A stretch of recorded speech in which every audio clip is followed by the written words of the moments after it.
What's up, everybody? Welcome back to another episode of The Force Sensitive.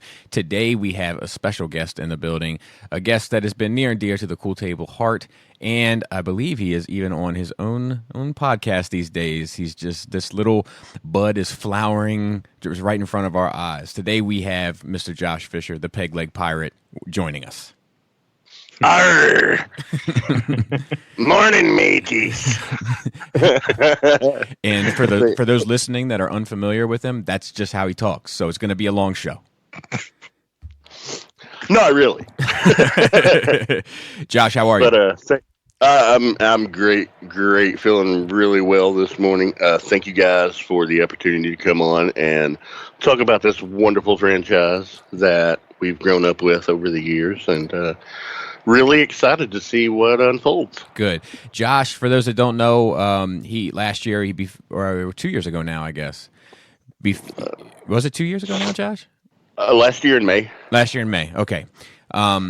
He befell a bit of tragedy and had to have a partial amputation of his leg, and we tried to pull together and be as supportive as we could, but it's mainly, I think, been a reverse sort of methodology to it all, where his sort of attitude and spirits have stayed so high throughout it that it's almost been more of an inspiration to everyone else than anybody could have been to be supportive of him. So I want to applaud you for that for a second anyway. Now, but that's the last pat on your back I'm giving. Let's get into it. That's fine. So let's just go ahead and get started, and we start where all stories start, which is the beginning, unless you're talking about Star Wars. So what was your first memory? The actual original movie, the first movie. Now, I was only 13 months old when it came out, and while my parents... Gotta be kidding. Oh, you gotta get your secretary. Sorry. No worries. All right. The first movie, it came out May of 77. I was born in April of 76. My parents were young, and they took toddler me to the movie theater with them to go see it. I have no memories of it. However, what we did have in the 70s, they had these things called the Super 8 home projector. And Ken Films in 1978 released a condensed version of Star Wars on Super 8. And I wore that thing out almost daily. I would have my mom set it up so I could watch Star Wars in the den almost daily. And that was my first memory of Star Wars. And then my first toy memory was on my third birthday. They had been buying all the stuff to give to me on my third birthday when I would be old enough to play with it and appreciate it. And they actually got me the early bird package. Oh, no kidding. Mailed away. Awesome. Mm-hmm. I had the early bird package and the cantina set and that old Imperial transport that wasn't in the movie but had the electronic sound effects and just all the stuff that had come out up to then. You know, I often think about... Oh, I'm sorry. Go ahead. No. Go ahead. I was just going to say, I often think about how unique that toy line was, that I still think a lot of people don't realize their way of doing business that was so different, even to today, that whatever that, the first wave, let's call it for lack of a better term, of figures, they produced that through the entire run. So when they were producing the last wave, they were simultaneously still producing the first wave, which is why a lot of the more kind of valuable figures in that line are towards the end, and also why we saw little kind of minor changes here and there, like with the Jawa or the capes or the lightsabers or what have you. But just the amount of product that they were able to kind of sex, dude, my mind, I'll tell you, it's hard to get it out of the gutter. But the amount of figures they were able to kind of successfully produce, move, and, for so long, it's really an achievement that I don't feel like it's talked about enough. Yeah, because every other product line you look, G.I. Joe, for instance, which was also something I was huge into, after the first year of those figures, you would have them for another year, and then they would phase them out. Yeah. Everything would stay in stores for about a year, year and a half, and then they would be phased out for the next wave. But Yep. Star Wars, they just like, oh, you want an X-wing fighter that we released in 1978? Well, you can still get one in 83. Yep. And same mold, same everything. Yep. One of the only go ahead. modern toy lines that's actually followed this practice of keeping everything on the shelf at the same time is the Ninja Turtles. Not the current one, but the prior one from Nickelodeon. Oh, really? Yeah. Yeah, Mhm. you could still buy the basic Turtles and cast at all times. But that makes sense because this way you don't have to like put them in spacesuits to move 4 more turtles every time. Oh, they're doing that too. But Sure, but you know what I'm saying? Like, Yeah. you have to have those core 4 constantly. But I mean, that's a good point.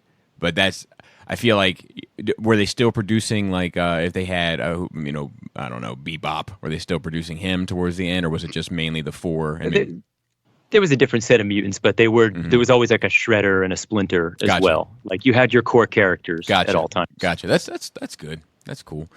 So go ahead, Josh. So you got all these vintage, like, even for the time, figures that were behind the wave, so to speak, all at once and in abundance. At 3, do you have any memories prior to 3? Your memory is is pretty sharp to go back to 3 years old. Bits and flashes here and there, but not much. So continue on. What was next for you? Empire in the theater. I remember seeing it and was blown away at the age of 4. Right. The most vivid parts of actually seeing it in the theater were the Wampa and Tauntauns. Anything Hoth related really stood out to me. And then, of course, Bespin. And when Vader drops the bomb on Luke, I was just like, no.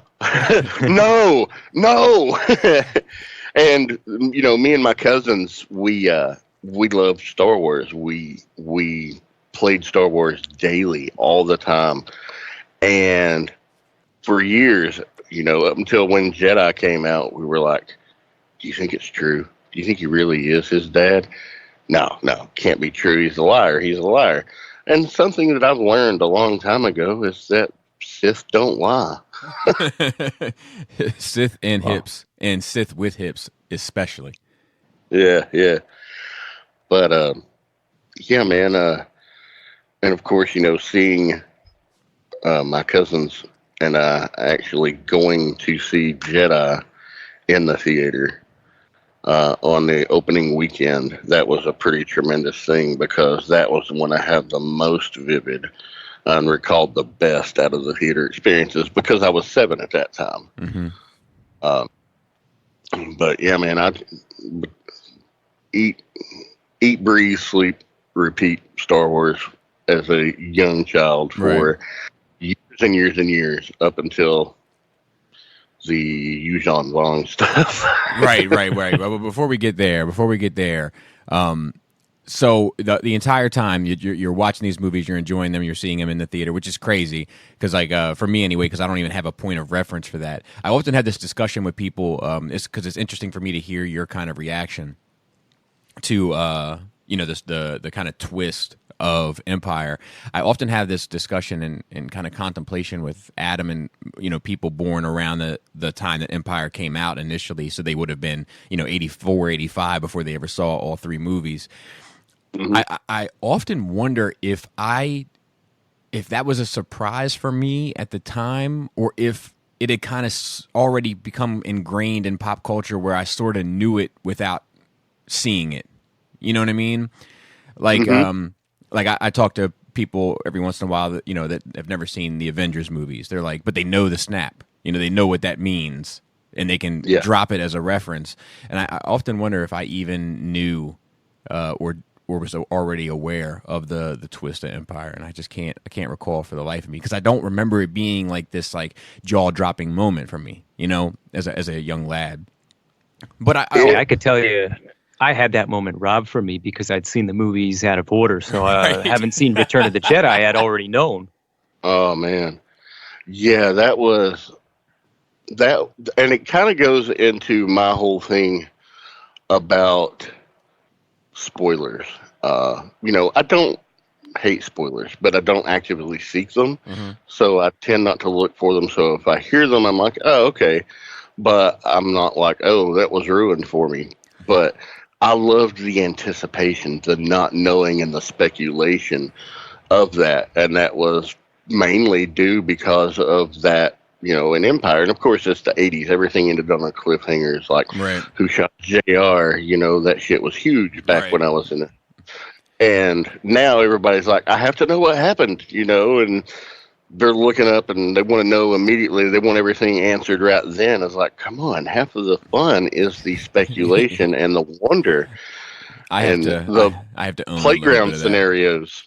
I have to own a little bit of that myself because I'm always, and but I'm more often just seeking it out for Star Wars, and I don't know if it's because it's just kind of my pride and joy, or if it's because maybe I already knew that Vader was his father, and then when I watched the prequels, I already knew that Palpatine was the Emperor, and so like I wonder if it's just part of the culture for me, where it's like knowing the answer doesn't spoil the fun. The spoilers aren't spoiling, so to speak. Yeah, exactly. And in that regard, of course, Palpatine. We all knew he was the Emperor. We just didn't know how he became the Emperor. Right. And that plays into something. Like, you might know some things, but you don't know everything. Mm-hmm. Exactly. And I think it's impossible to know everything, because even reading a spoiler, I remember reading the Last Jedi spoilers, for instance. And, the spoiler was just somebody that saw it, and it was like, then Luke is sitting on top of a rock and dies. And I was like, oh, that sounds anticlimactic, But then I see the movie, and I'm like, oh, no, this is... Reading it and experiencing it are different, like... Yep. So like, to me, the most of the spoilers can only be but so spoiling, because even seeing the imagery for yourself the first time is going to change it. Unless, of course, you got that dust mites hook up and you're watching it in the comfort of your own home 2 days before it comes out in the theater. So let's move into kind of, because you touched on Jedi a bit. Was because you're a bit older. You were seeing them in the theater. You got to experience all three in the theater, which is sort of awesome, especially for your age, because you're not like you were born a year before it came out. Mm-hmm. And even though you don't remember it, you can still kind of say it happened, which is cool. Yeah, but do you? Of course, that super experience led to most of those memories. Right. Yeah. Right. But do you remember how you felt? And obviously, it's a different sensibility, right? Because you're like 8. Or whatever at the time. But do you remember, do you remember how you felt after seeing Jedi? Did you feel like satisfied, or would you or was it like despair of what it was? I need more of this, or was it at all disappointing or anything like that? Do you remember how it felt? And I have another question too I want to ask you after that. But let's get this one first. I got one as well. Beautiful. I absolutely was excited about Jedi. And my cousin Kim, she was like 16, and she took me and 3 of our other cousins and my younger brother. We all went, and we were just blown away. And the Yoda scene with Luke, when he asks the question, "Is Darth Vader my father?" And we're just waiting. We're waiting. And then he confirms it. And we were just all, whoa! It's right. Like I remember our heads just collectively exploding and, picking brain matter out of our popcorn and putting them back together. It was fascinating. And we were just blown away and amazed. And I was like, can we come back and see it again tomorrow? Because I was so excited. Well, it is kind of crazy for me to even think about that. Like that scene is way more important in real time, because like if you waited the 3 years, like that is the confirmation scene. Like that is the scene that makes it real. Whereas to me, that scene is kind of like, yeah, of course, we all know this. Let's keep it moving. Yoda, fucking fade away and let's get this ball rolling. And 3 years for a 7-year-old, right? That's half of my life. Exactly. I was just like, am I going to live long enough to know the answer? I need to know. Yeah. That's really interesting. But you were satisfied with the ending and all of that? Like you were like, man, that's great. I loved it. I was just like, yes, the good guys won, the bad guys are out of there. And, Was there? not knowing anything about, while it was a corrupt government, they were still kind of outlaws and everything. Right. That hits me later in life, of Right. course. But Yeah. I love the whole Jabba's palace thing. I love the skiff and sail barge and the Sarlacc battle, and first seeing that green lightsaber snap to life against that stark contrast of the desert. I was just like, oh my God, look at that. That's so awesome. And Luke quickly became my favorite character then. That's also kind of interesting to think about, because it's so I love getting these little experiences through different eyes, because in my head, like, I know that lightsaber is going to be green, but seeing it snap for you on the skiff is the reveal. Yeah. Like, I probably had the toy before I saw the movie, like it was already part of my headcanon at the time. That's so and interesting. even in the trailers, it was blue. Really? So you didn't, Yes. the trailers, it was blue. And I remember I used to subscribe to a Star Wars fan magazine called Bantha Tracks that I used to get back in the day. And a lot of people, they talk about how The Last Jedi has been so divisive. Mm-hmm. Empire was equally as divisive back then. Mm-hmm. A lot of people were not happy with Empire. And then there was a lot of people that were like, oh my God, give us more. This is so much better than what we were given the first time. Right. And it was fascinating. The rumor of it was that Lucas was so disappointed with it that he made his own cut that like people around him at the time have said, since then was described as unwatchable. Well, it's not common knowledge, but I mean, his wife really did save the first film. Correct. And I think that's still why to this day, Kasdan being involved with Empire and his wife being involved with Star Wars, that those first two movies, the dialogue is different. Like, it's better. It's significantly better than anything in the prequels or in Jedi. It feels like real people. Yep. Well, more like it. 100%. Less theatrical in a way. Less like it's being a play. I had a follow-up question with Jedi, but first, you mentioned Bantha Tracks, and that triggered something for me. So, question: we all know what species Admiral Akbar is. Mm-hmm. Mm-hmm. What is that? Mon Calamari. Calamari. Okay, correct. What planet is that species from? Mon Cal, right? I thought it was it's like some derivative of that, right? Yeah. That's what we'll. What's your answer, Bobby? I would say Mon Calamari. I would say Mon Calamar, maybe. There's 4 answers. I don't know, Mon Calamar. And it depends on which fiction and what book and such. It was written different in different times. Now, the Disney canon has Mon Cala, because that's what was in the Clone Wars cartoon when they did visit that planet. In Bantha Tracks, that was the first time that the planet name ever came up. It was Dak. D-A-C. DAC. Yeah. And I remember that popping up a lot. And it never occurred to me that there were different names, because in my head, it's Mon Calamari is the planet. It's been Dak, Mon Calamari, and Mon Cala. Huh. Yeah. But right now, it's Mon Cala. Gort, make a mental note of having these little bits for each show from now on. Yeah, in the EU, it was Mon Cala for the most part, but a couple books I think refer to it as Mon Calamari as well. Yeah. But I think early on it was Mon Cala. So let me ask you this too. I have a question. I think Gort had another one as well. But yes, how did we hear a lot about kind of Snoke, right?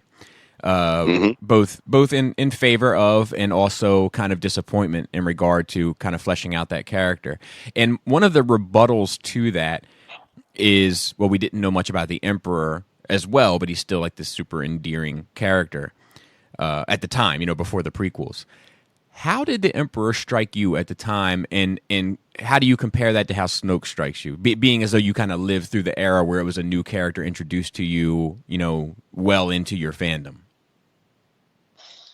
He, the original image of the Emperor is like, ooh, this is like his boss. This is Vader's boss. Who is that guy? There was definitely the intrigue, right? And then you see him in Jedi, and it's just like, okay.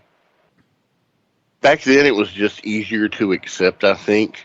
Okay, this is the guy that's in charge of everything. He's a dirtbag, not a good person, and it was easy for young me to accept. And like you said, we didn't know really anything about him much, and then it was the novels that started expanding on information, and the Dark Horse comics like Dark Empire. That's when he became a fascinating and more interesting character to me, was when I was in high school and reading those comics and the first Thrawn trilogy and finding out little bits of information about Palpatine. But until we got the Phantom Menace, you couldn't really accept any of that information as 100% canon because, the books weren't officially canon or anything. And as we say on this podcast, at some level, it doesn't count unless it's in a movie. Yeah. That's true. But they had a where they pulled system for the canon before Disney took over. I forget all the terms, but it's like C canon, G canon, etc. Mm-hmm. Yeah, because it was just so much content. Like there was no way. Oh yeah, yeah. But they put the stamp of approval on so much, so it's right. It kind of needed to be that way too. It's there's a blessing in disguise when Disney came and cleaned it up. But I'm sure we'll get to that mess again. Yeah, for sure. In time. I think it's already started, to be honest with you. Josh, the other thing, so how would you compare that to to Snoke and your feelings regarding Snoke? I think we'll, over time, learn more about Snoke. And I'm fine with not knowing everything about him up front. I kind of like okay, here he was. He was kind of not as intimidating as the Emperor. He didn't really do much but hold Rey in the air versus, like Palpatine throwing down lightning bolts onto Luke and then Vader. That was just like, ooh, he's pretty intense. Snoke didn't come across as intimidating to me, but I am interested in learning about who he was, where he came from, how it ties in, if it does tie in. Right. So there is that level of intrigue there. But did you feel at all cheated, I guess? Like you didn't feel cheated by the Emperor when you were 5 or 7. You didn't feel cheated by the Emperor. We have a similar situation, even though you get more with the Emperor, like you said, we get more action, we get more kind of sauce. But did you feel, like, just to compare it, do you feel cheated by Snoke? I want to say disappointed, but not cheated. Okay, so disappointed how? Well, he's built up as, okay, this guy, he's, more or less resurrected the remnants of the Empire into the First Order, and he's got a stranglehold on the galaxy now, and people are like, well, there's the Republic, but no, there's still the First Order, and we're going to wipe the Republic out. And they do so, through his commands and everything, but he himself never demonstrated any reason of why he should be feared to me or why he commanded that respect and power. Well, I can tell you why. It's that hole on his neck. But aside from but aside from that, like, so this is why I asked this question, because I kicked this around myself. Let me say this. I want more of Snoke. I feel disappointed with Snoke, in the sense of I wanted more. However, I do expect it at the same time, because I often feel like this is what I get from Star Wars. Like I get characters that I'm super interested in that get nothing, like the Boba Fett's of the world, the Darth Mauls of the world. And often when two tubes, talk to me, Gord. So, and often when I get the story, whether it be in the comic or, a novel or what have you, I'm disappointed. And so I start to ask myself two questions. One, is not knowing enough about them more important? Like, is that part of the recipe that makes them cool? And two, is there something generationally about Star Wars that's important? Meaning, when I see Empire and Jedi when I'm 6, and I think the Emperor is awesome and have zero questions, right? Mm-hmm. And then I see Snoke when I'm 36, and I have a million questions, and then I'm slightly disappointed when he's dispatched. Mm-hmm.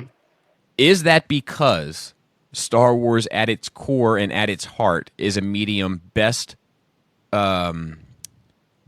devoured by the younger generation, and then something that you grow with?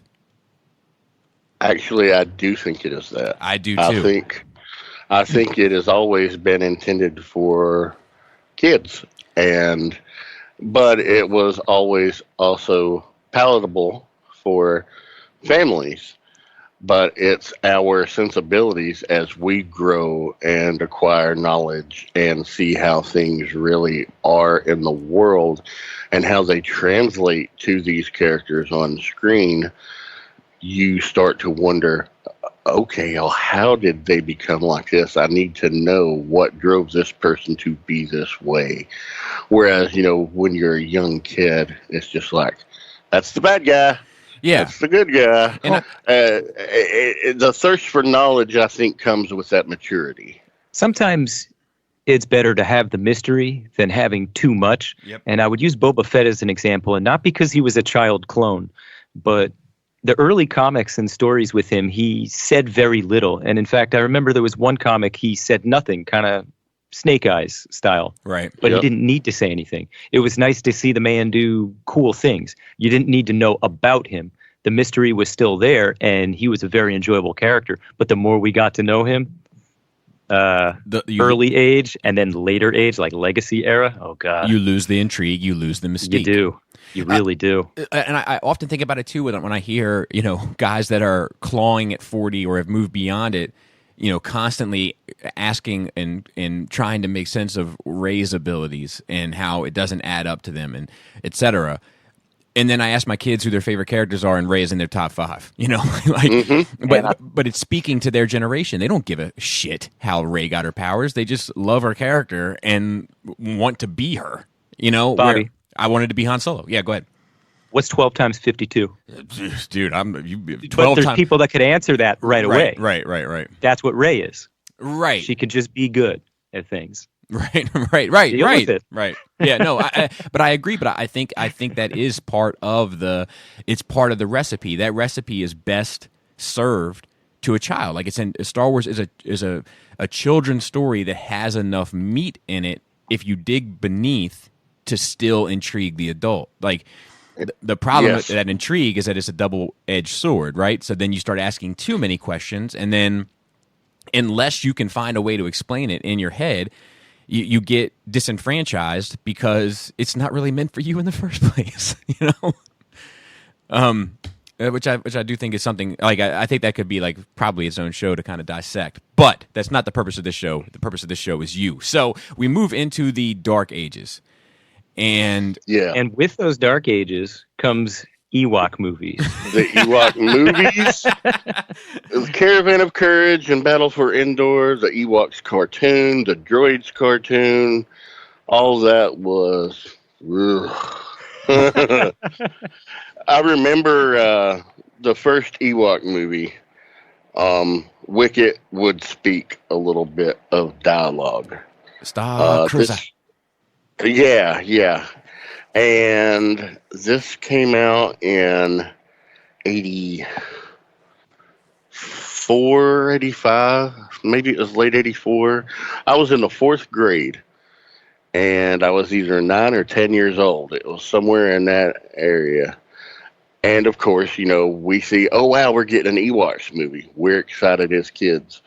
We watch the Ewok movie. We go back, and we're talking about it on the playground, and one of my friends is like, yeah, did you hear when Wicket said this? I was like, no, he said this. And he didn't like that I said that Wicket said one thing versus what he thought. So he grabbed me by my ears and headbutted in my nose. What? And bloodied my nose, and it's just pouring the blood. So fuck Wicket. He caused me to lose blood. on the playground.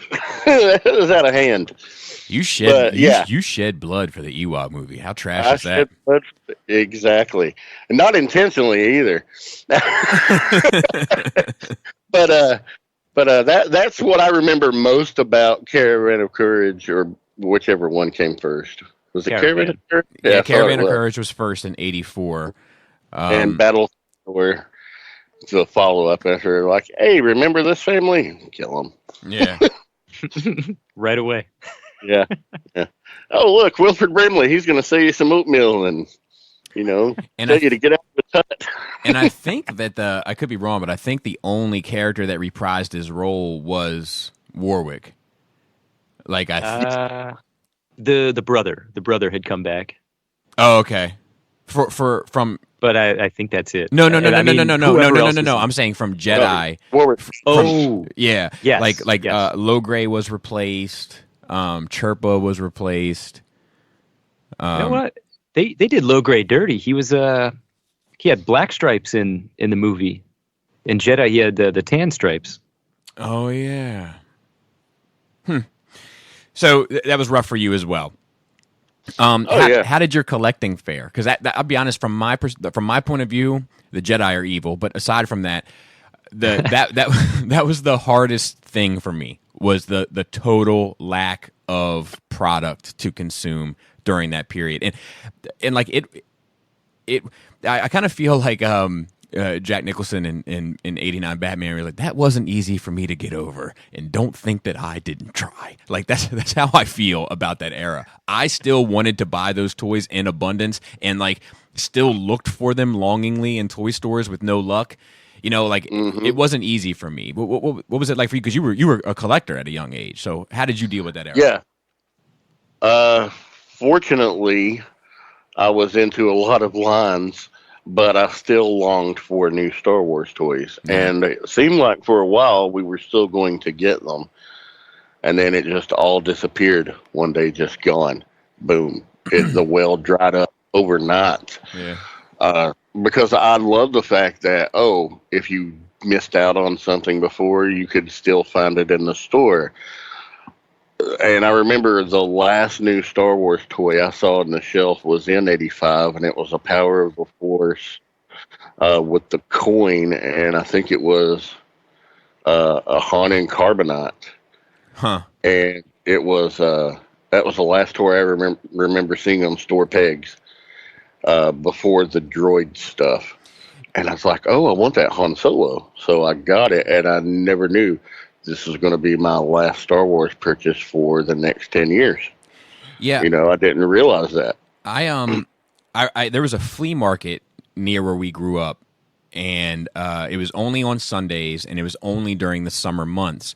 And it actually was in the parking garage of like our local mall, our local mall like was like fine for its time, and like now it's like a huge deal. It's like one of the biggest malls on the East Coast. Weird flex, I know, but that's what it was. And it would be hot, but there was one place that had vintage stuff. And like from August to May, I would just be planning and trying to do chores to stack some bread up so that I could go to this flea market and buy, this stuff. Because I had a pretty sizable Star Wars collection, but my mother threw them away. Oh, and she threw them away like it wasn't like she was cleaning out the attic and they were in there type of deals. Like I had them in a sandbox, and I went to go play with a friend, and she decided to change the sand out, like throw the sand away. She didn't even have new sand to put in it. She just was like, I want the sand out of here. And the figures were in it, and she couldn't be bothered, so she just threw it all away. And my dad had bought them for me, so it was also like a petty move on her part. So like I was working on replenishing that collection my entire life. I probably to today at some psychological level. You know what I mean? And that flea market was like that was my Obi-Wan. Like it was my only hope. And when I would go there, I of course got the ones that I kind of always had first, but then I started seeing the more expensive ones, and like they weren't selling because it was a very small market. But I'd be like, oh man, okay, EV99, is $60. So then from August to May, I would bust my tail, raking leaves, cleaning toilets, whatever had to get done to stack the chips up in order to get that EV99 the next summer. I remember those days clearly. That's very interesting because where I live, we didn't have anything like that. We didn't have access to. There is a flea market, but never really anybody that dealt in vintage, hard to find toys or anything. So we never went much. But I was in such a rural area that if you couldn't find it at retail, accept it that you're never going to find it and move on. So I didn't know about the secondary market at the time. It wasn't until the 90s with eBay and learning about, you can go and get this old stuff again. Like, wow, people still have that? Click. Right. So that's actually fascinating to me. So, once it was gone, I realized when it couldn't be replaced, I tried to hold on to that stuff as long as I could. And one of my favorite things that I absolutely loved was the micro collection that they did. Now, which one are you talking about? You're talking about the die-cast ones? The little play sets with the die-cast figures. I had everything. I had every single set except for the Millennium Falcon.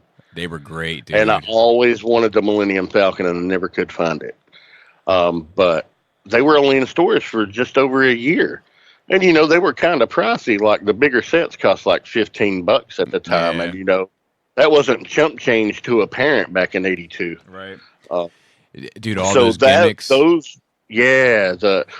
Death Star playset with the little swinging, the little swinging grappling hook to get across the bridge. Foam pieces. Did they have foam pieces? The little foam pieces in the trash compactor. And I was just like, oh, this is so cool. I've got a Han and Luke and Stormtrooper disguise, which I didn't have in the 3-in-3 form. So I held onto those as long as I could, and unfortunately, I don't have them anymore, and that's one thing I would like to go back. And I've recently been looking on eBay at some of these, and a lot of them can be acquired for a reasonable price. No kidding. Like, yeah. I've been looking. I really want to get the Hoth World. I had that. That was my favorite one. Yeah, it had that button that so let me see how many gimmicks I can remember of these. This will be good fun. So the Hoth one, I remember that you could peg in Luke's feet into the side of the cave so that he could hang like at his ankles. Mm-hmm. And I remember there were like blast effect gimmicks. So the shield generator was like a 3-part system that you pressed a button and it blew them out, and the same thing was for the turret cannons, if I recall correctly. Like they split into 3 parts, and the turret cannons had the little flap on the top that you could lift up and put a trooper in there, like he was manning it. And that might be. Oh, and then there was an ATST, right? That blew apart. Also, am I remembering that right? I don't know if it blew apart, but they did have some battle damaged vehicles. They had the X-Wing that you could crash and break it up into 3 separate parts. Yeah, I want to say that ATST on the cord in the back. I want to say it came with one of those sets, and like it barely stuck together, and you could like stand. You could stand it on this one thing, and just like the shield generator, hit a button, and it like blew apart into pieces. Like 4 pieces or whatever it was. I know the probe droid with the Wampa Cave had a little button you could push, and it would like replicate Han shooting it and it exploding. Oh yeah. And the main Rebel base, the hangar had a breakaway wall so the Imperials could crash through and invade. I remember that as well. And it had the so then there was an ion cannon that had the little thing in the back that you could maneuver around and like puppeteer it. Yep. And it had like the little like command post, like lookout tower that you could open and close, and that opened and closed the doors to it. Yep. I remember that as well. I remember the Bespin set had. Oh, I love the Bespin. That was the best. Set. That was the best, and it had the Han could go down into the thing. You turned it, pulled it back up, and it was him in carbonite. Yes, and then there was a little escape hatch down below. Yep. If you wanted to make it like Han really wasn't. Right. And then there was go ahead. the control room with the springboard platform that would launch Luke out through of the the broken glass. window. Yep. Yep. And then there was like one piece where Luke had his arm out. And you could like hang him on to the thing, like The weather vane. Yep. Dude, Yeah. great memories. Those sets were so fun. They were. I loved it. And the micro machines tried to, in the 90s when they brought Star Wars toys back, tried to replicate those. And I actually still have one of those in the box. I have the Darth Vader head that opened up into the Death Star. Yep. I had the Royal Guard. I actually won that from the Toys That Made Us Netflix show couple months ago. No kidding. Yeah. One of their Twitter things. They're like, hey, here's a giveaway. Comment with your favorite memory of this. And I won it. I was like, holy shit. That's awesome. Yeah. So it's really cool to have that again. All right, so let's slide into the EU era. Were you riding that wave, like the Thrawn trilogy and all that? Were you on board? I was gung ho about the EU era. I used to I would go to Walmart, Kmart, anytime. I'd hit the paperback section every month looking for the latest book and buying it regardless. I bought every EU book in paperback as soon as it dropped. Yeah. Local comic shop, I hit it up and I would buy all the comics. I've been going to that comic shop since 1995 at this point. How were you academically as a kid? Like, how did you perform in school? Until I stopped giving too much of a fuck. Straight A student. See, I was more of like a straight C student with I say C because I would have a D here and there. I flirted with an F here and there, and then every now and then I'd get an A, in gym or something. And then so when the EU started, I've said this 1,000 times, but like when I started reading it, my father would dump a paycheck into those books if that's what I wanted, just because he was so beside himself that I was sitting there and reading. Awesome. And I read them. I couldn't get enough of them. And like I read the soft covers, the hard covers. I would read a chapter and then look at the artwork on the cover for like a half hour before I'd read the next chapter. And the characters that were new on the covers, like whether it was Admiral Dala or she was great. Yeah, or Sabaoth. What is it supposed to be now, Gord? Sabaoth. Whether it was him or whoever, or Thrawn, and as I would read about the characters in the book, I would just go back to the cover and look at it more and be like, oh, that's who she is, that's who he is, that's what they're about. Like now the positioning in the cover makes so much more sense. Like I just remember for hours, it's crazy. Something that was kind of jarring is they had a bit of a redesign for Mara Jade from those Thrawn books, and next thing you know, she's in the black suit and all, and like I'm very cool with that, but she was like rocking this like frumpy green dress before that. Yeah. She looked like Brave from the Disney movie. yeah. That's actually spot on.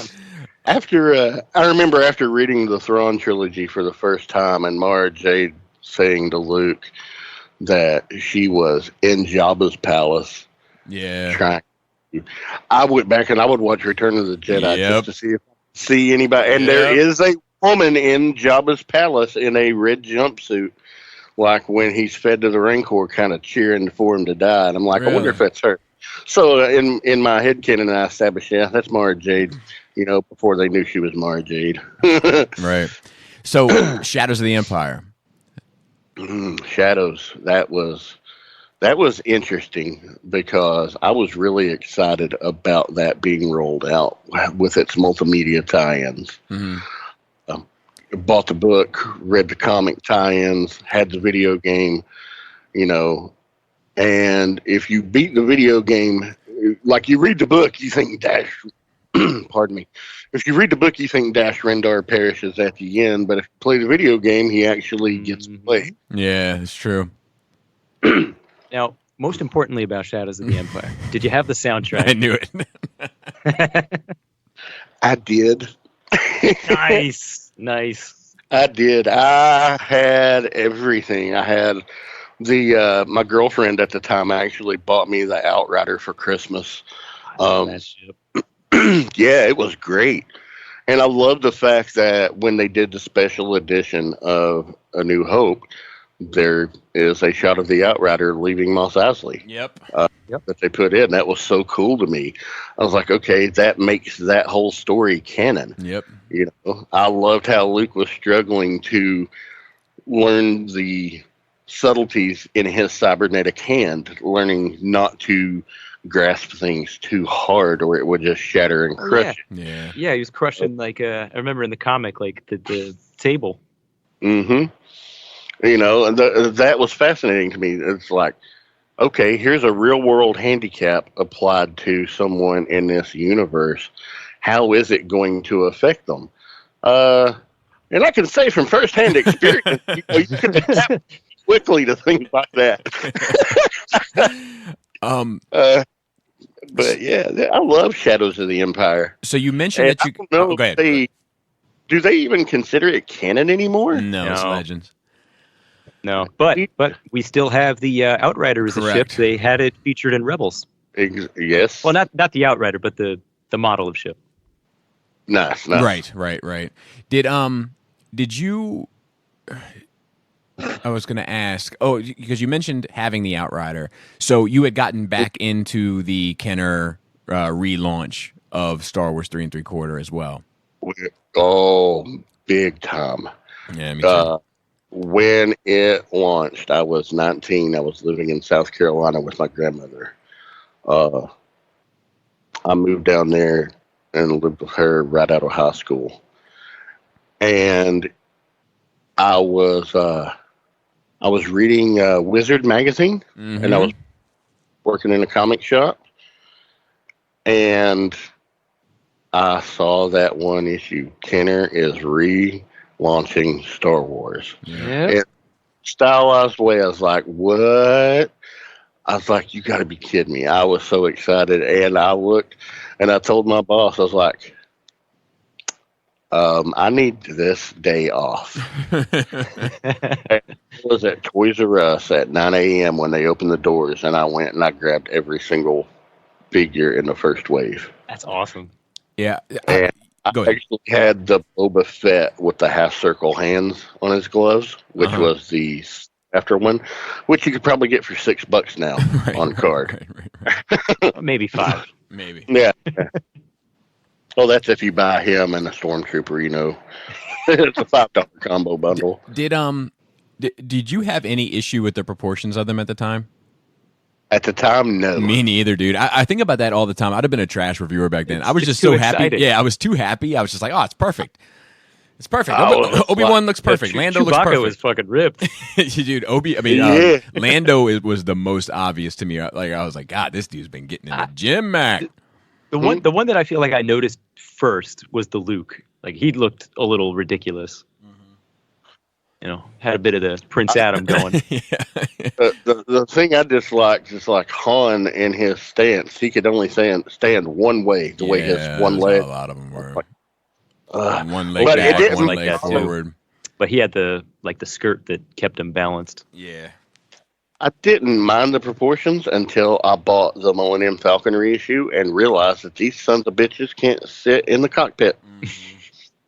I was like, no. Actually, because of the arms, they were even tough to get in the X-Wing. Yeah. But one thing...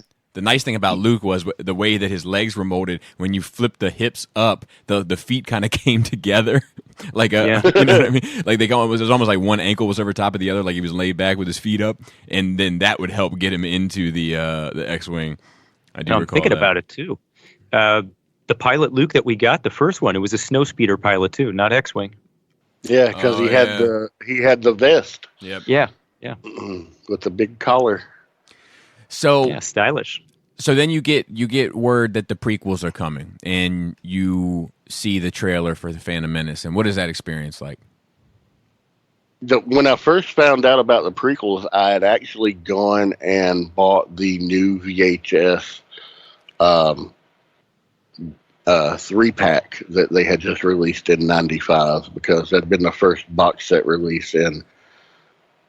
It may have been the first ever box release of all three together. Right. Not the first set, but it was definitely the current one like for a hot minute. Yeah. It's a THX set. That's the one. And there was an interview that George Lucas did with Leonard Maltin on there. And that's when he said, I was watching that bonus content, and he's like, we're doing a new trilogy. It's going to take place before. It's going to tell the story of how Darth Vader how Anakin Skywalker became Darth Vader. We're doing the prequels. And that's when I first learned in the summer of '95. And I was like, oh my God, this is the greatest. We got the toys back. Now we're getting new movies again. I was so pumped. And I remember I was I'd moved back to Virginia in '96. But in '97, we got that first trailer for The Phantom Menace a few months before it released. And I remember downloading that trailer and watching it and waiting for my roommates to come home. I was like, I've got to show you something. Get your ass in here right now. And we watched the shit out of that trailer. And the first thing I remember is that droid tank rolling over the hillside, and you're starting to see it just emerge over that hillside on Naboo. Yep. And I was just like, oh, what's this? Seeing Darth Maul in the desert, igniting that lightsaber. And I'm just like, oh, I was so excited and so pumped. Do you want to hear some fun trivia about The Phantom Menace? Sure. Darth Maul had 6 minutes of screen time. Mm-hmm. Natalie Portman's voice was digitally enhanced to distinguish between Padme and Queen Amidala. Portman, and it's funny because I just did that video today. I don't know if you seen it, but I talk about her senator voice. Yeah, so I was on to something. I didn't even know it. According, Natalie Portman also didn't attend the premiere because she had to be home to study for her high school final exams. Wow. Yeah. And let's see, there's one other one I wanted to read. Liam Neeson signed on to do it out of excitement without reading the script. That's awesome. Yeah. I mean, hey, I would have. I bet you that's some people that signed like that too. Yeah. Put me in latex and whatever, and put me in a scene. Just pan over me, and I'll be happy. I'll be a background creature somewhere. I'm fine with that. But yeah, man, I remember being so excited for that. I went to the opening day release. I had tickets for the very first screening in our town at the theater at the time. And going and sitting, I read the novelization first. And they actually launched. I did. Well, what about all your spoilers? What about your spoilers? My anticipation took over in that time. I have since learned to read the novelization after, because I thought initially the novelization was better than the presentation. I really went gung-ho because when they were like, we got new Star Wars toys, and I'd been buying the Power of the Force shit for a couple of years. Oh, I'm sorry. I didn't even think about language. Sorry. It's all right. No, you're good. I had been buying all the Power of the Force stuff for a couple of years, so now it's just like, all right, more new stuff, but we got new characters, and these are official characters. It's not just expanded universe stuff. So I went and I snatched up the whole first wave, that one Friday morning. I was like, yeah, let's buy Jar Jar Binks. Oh, this guy looks cool. What's he all about? And, let's buy this Obi-Wan. Let's buy this little kid Anakin, and let's buy Qui-Gon, and let's buy Darth Maul. And, I really enjoyed the figures for the most part. And I go and I see the movie, and I was like, okay, I liked it, but there were a lot of things I didn't like. And I think this is where me not seeing it as a kid kind of played into it. Right. Like I hated Jar Jar. Right. Just absolutely hated. Just from Jump Street. Yeah. Yeah. I was just like, this is not a good character, because I was 21 when it came out.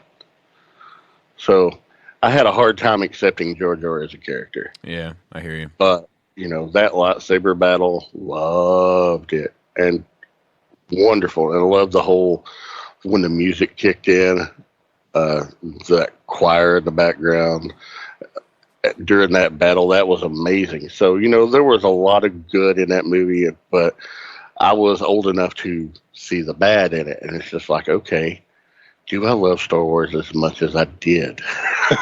Because up to this point, nothing had ever wavered until the Phantom Menace. I was like, I don't know how I feel about it, but that was my first like, uh-oh kind of moment, right, for me. Did it that's interesting. See, I remember seeing it and I loved it for months. I may have loved it until it came out on home video, and then I started to see kind of weaknesses in the chain that I hadn't noticed, because of the hype of it. Like just how excited I was to have. I mean, it was something. Literally, it was something I never thought I'd get again. Is a new Star Wars movie. Yeah. And I'd lived most of my life that way. Like, this is it. But yeah, I remember like Jar Jar, and of course, and then the battle droids became problematic for me the more I watched it. Roger, I get that. Yeah, and it was really their dialogue. I've said this a lot recently, but I saw like a quote unquote a real battle droid at Celebration this year at like the Droid Builder thing, and seeing them in person. Like, I can see how somebody on set could think it was a good idea, because seeing them in person, they are intimidating. Like, yeah, they're tall. They're tall, cool and they look like they don't care. Do you know what I mean? Like, they're just there to be killing machines. But seeing so many on screen and with that voice and backed out the way it is and not up close and personal with them, like they come across like a joke. Yeah, there was that definite goofy nature about them. Yeah, I just watched it last weekend, and it's still like there's still some really beautiful things about it. Like, Amidala's Palace is beautiful and feels very Star Warsy to me. Seeing Coruscant for the first time, like I remembered seeing it, having that feeling of like, oh my God, this is it. This is what I've been reading about in these EU novels for so long. And Whoa. Come on, man. Return of the Jedi. Yeah, but that was at night. I know. Yeah, it didn't have the same swag to it. No, that was just a public square toppling over Palpatine's statue. Yeah, it's not the same. Right. I know. Yeah. So moving into Attack of the Clones, what was that experience like? And where are you at in terms of because you were disappointed kind of from the beginning with Phantom Menace, and now you're going into Attack of the Clones. Like, where's your excitement level? Where's your level of kind of disenfranchisement, or does it have a clean slate, et cetera, et cetera? At that point, I was, still a major Star Wars fan, but my least favorite of the movies would be Phantom Menace. Right. Still to this day? No. Okay. All right. No, actually, that one would belong to Attack of the Clones. Okay, so let's get into that then. I was excited for it. I really was. My roommate and a couple of my really close friends that we worked with at the time, we were all excited, because we worked night shift in this place, and we had Fridays and Saturdays off. So we were going to the premiere on Friday, because they didn't do Thursday premieres at this time, at least not in this area. So we were excited to be going to the premiere, and it was sellout line, long line. We got in there. We were some of the last ones to get seats. A buddy of mine from Kentucky actually rode over, and we went to go see it and watched it, and had a good time and everything, and I enjoyed it for the most part initially, and then I see how Jango Fett gets taken out so easily, and I was just like, well, that was, he made Obi-Wan like that was a good fight, and then all of a sudden Jango gets punked by Mace Windu. And at the time, I'm not thinking, okay, this just demonstrates the power level of how much stronger Mace is over Obi-Wan. Right. You know, you're not able to process things in the moment like you can after, some retrospect and, you know, but I liked it enough, but man, Green Yoda jumped around, took me out. It took me out. Really? So you're the first. So yeah, we need to talk about this because you're the first person on here. Because I'm enough involved with the fandom where I know that's kind of a divisive thing. But you're the first person on here to be on that other side of the coin, like in a heavy fashioned way. So let's talk about that scene, right? Because it's pivotal and it's Star Wars history. You know? Yeah. Okay. So they square off and. They're exchanging the Force lightning bits. How are you feeling at this point? How do you feel about that? You know, he's catching the lightning, he's throwing it back. All that was really, really, really cool. Okay, so you're on board. Okay, Dooku's demonstrating, hey, I can do what Palpatine was doing. Uh-huh. And Yoda's like, yeah, well, I'll catch it and I'm going to put it in my pocket and hurl it back at you. It's like, show me something now. And I was like, oh, that's cool. Okay, so you're on board. So then Dooku drops the line, right? It can't be solved with our knowledge of the Force. It has to come down to our skills with the lightsaber. Where's your head at now? Even before the pull, just when that line gets dropped. I was like, oh, where's this going to go? I'm like... All right, so you're still on board. You're still on board. Okay, good. So then Yoda has the pull. The music hypes up. He probably has the best pull in Star Wars history, in my opinion. Absolutely, he does. All right. How he draws back the robe with the one hand and just Force pulls it. Dude, from it's the fact that his hand was right there. He could have grabbed it with that hand if he wanted to. It was a flex. Yeah. But, it's like, I already put your lightning in my pocket. Watch this. Correct. Smooth move. Okay, so you're on board still. I'm still on board. Okay, now take it from here. Anticipating, though, I was thinking he's going to fight on the ground, and he's going to counter. He's going to do this, and his size is going to allow him to maneuver. I didn't see all this triple back flip, springboard, high dive bullshit. So I was like, what in the world? And then the thing that took me out of it more than that was the. Well, that's first of all, when you talk about that, use caution. That's Gort's favorite part. So, well, it is. I mean, he's channeling his inner goat scream. You know, ah! So wait.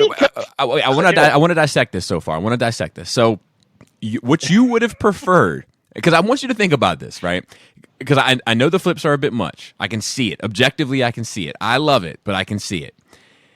You would have preferred him shooting the fair one with him in two-stepping, like on the ground, with Dooku swinging his blade around like he's an old man trying to pick up his remote control with one of those little hand claw things.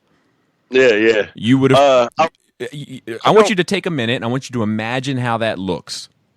And, no, I get it completely. I just wasn't expecting that. Okay. I don't dislike it now. In the moment, I did. In the moment, I was just like, no, that's crazy. But then, going to analyze, I'm like, well, how else is he going to fight? He's got to be crafty and nimble. But you just had never seen that from Yoda. You'd always seen old, frail Yoda. But you finally see Yoda, what made him so respected and so revered, not apart from his wisdom, but he can actually throw down. That was a surprise. In the moment, I wasn't a super big fan of it. Okay. Going back and reflecting on it, yeah, I became to appreciate it over time.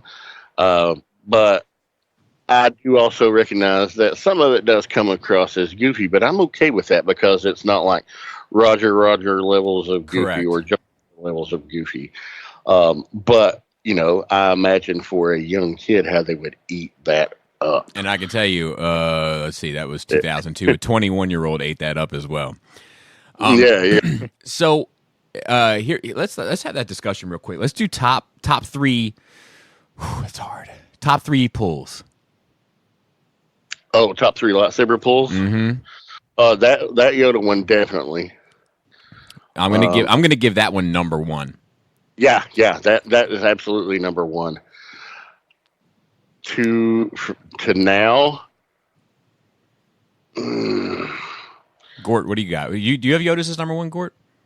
I mean, nothing's coming to mind is better than that. But the next one that does come to mind after that is Luke getting his saber in the Wampa Cave.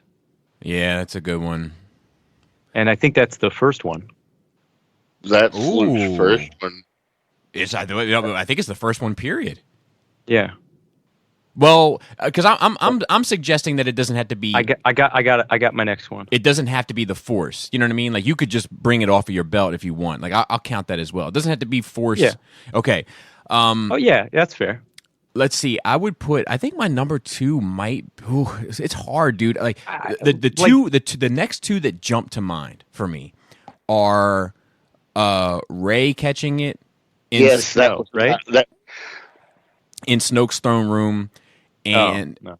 Yeah, no, it was in Snoke's throne room. Mine was her in the woods from the snow. Yeah, right, which I think is expected, but I love that scene. Dude, it's the way that too. That's my number two is Rey in the woods. Kylo first in the woods while Finn's been cut down in the snow. It's my first. That was my second one. See, I think it's something about the way that her hand is right in the middle of the screen, and it just like she catches it like a line drive to me. There's something special about that to me. It's like thap. You know, like it was like she just caught it right in the middle of right in the middle of the screen. So I'm gonna go, I think, with the Snoke throne room one for my second one, and then my third one it's just the one that comes to mind. I haven't thought too much about this, and I'd be willing to give it up. But Palpatine's versus Mace and them, like when it feels like it like launches out of his sleeve into his hand. Yeah.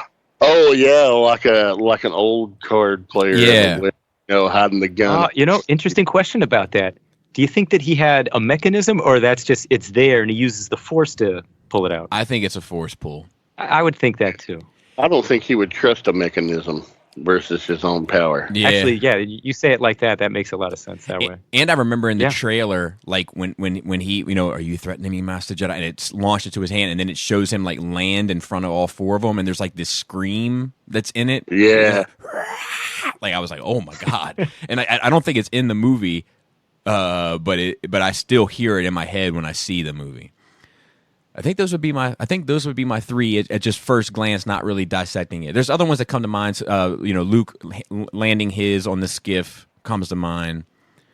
I think my number three would be Luke pulling it from Palpatine's throne to swing and Vader. That's a good one.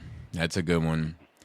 Dude, not for nothing. The fan done one with Obi-Wan and Vader fighting in the Death Star. Oh, I love that so much. I want that to be added into the official movie at this point. But like how he doesn't break stride. He doesn't break stride, and it just flies from somewhere into his hand. Like, because that is one thing I've constantly complained about regarding the prequels is that you don't get that Michael Jordan element of like this guy and his natural ability. Like it's like he's just born with talent. Like there's a difference between a guy who can draw when he comes out of the womb versus a guy that learns how to draw. Anyway, I'm sorry, Gort, go ahead. I was gonna say Anakin launching out and saving Obi-Wan from Dooku. That's a good one. That is a good one. Yeah, a lot of strength in those arms there, Yeah. All right. So let's continue. So now after you see the Attack of the Clones, so you didn't care for Phantom Menace. Well, you had some criticisms with Phantom Menace having seen it for the first time, and then Attack of the Clones is to this day your least favorite Star Wars film, and I'm choosing my words wisely. So where are you at? You just got two-pieced. Like a jab and an uppercut. I was hesitant to go see Revenge of the Sith at that point, but I still retain my love. But one day, a buddy of mine, he drove over from Kentucky. He's like, "What's up, man?" I was like, "Not much. Got a day off." He's like, "Well, let's go." It's like, "Where are we going?" He's like, "You'll see." And then, boom, he took me to see Revenge of the Sith. He's like, "You're watching this movie today." I was like, "All right, let's watch it." And I enjoyed it better than Attack of the Clones and Phantom Menace. I don't love it I think as most much. did. To be fair. Yeah, yeah. I did hate the whole no at Yeah. the end. I hated that. I thought that was very Frankenstein's monster Yep. esque. That scene was way too much. Um, but I liked Revenge of the Sith a lot better than the other two. I still don't like it as much as the original trilogy, but of the prequels, that is the best one. Yeah, I like that movie a lot, and I feel like that movie ages very well. Like, Yeah, unlike Attack of the Clones. yeah, or Phantom I Menace. don't.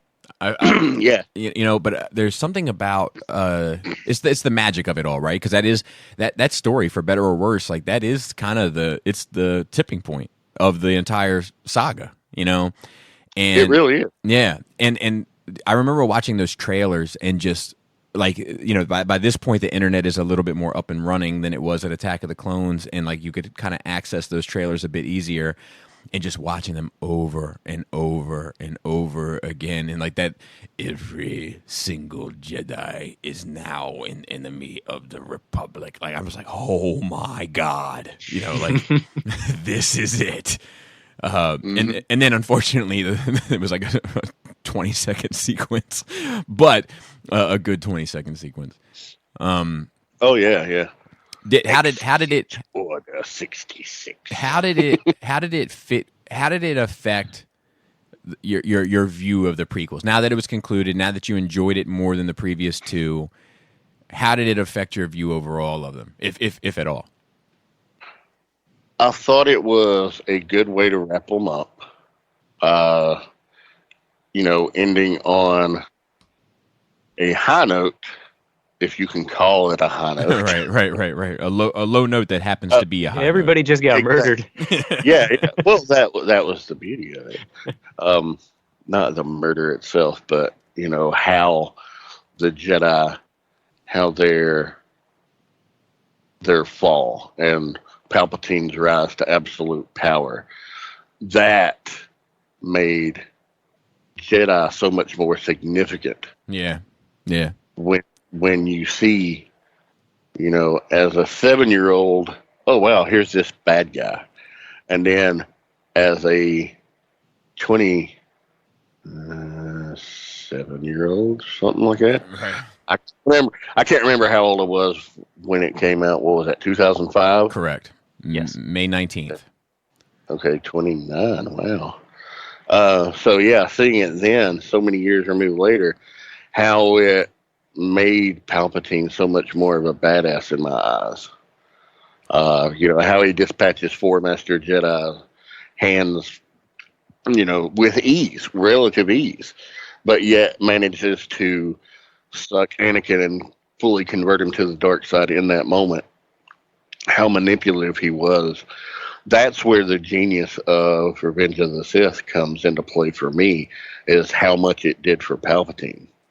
Yeah. I think I agree with you that it changes 6, but to be fair, it changes 4 for me. Like watching 4 is a different experience after Revenge of the Sith. Seeing Obi-Wan look at R2, seeing Obi-Wan face Vader again, obviously. Obi-Wan seeing Luke, all of those dynamics change greatly for me after Revenge of the Sith. Which is in a positive way, in a more meaningful way. I do have a couple little fun facts about Revenge of the Sith. Hayden Christensen gained 24 pounds of muscle for this movie. No. Shit. So take that, Adam and Joe. I mean, say what you will, that kid does dark well. Yeah, I agree. The volcanic eruption on Mustafar was a real, what do they call it? Composite shot with the digital Mustafar background, but a real footage of Mount Etna in Italy, which was erupting at the time of production. And I find stuff like that cool. Not a single clone is a real actor in this movie. Like they're all CGI, which is kind of impressive because there is some really believable clone shots in this movie. And Ewan McGregor asked if he could play one of the Emperor's red-robed Imperial Guards, but it is unknown as to whether or not he was ever allowed to. See, I like that. I mean, he just wanted to throw on a cool costume. That's neat. And then we just got that news yesterday about the... Is that official? That's official. That's confirmed. I haven't looked this morning yet, but I hope it is. That's cool. Yeah.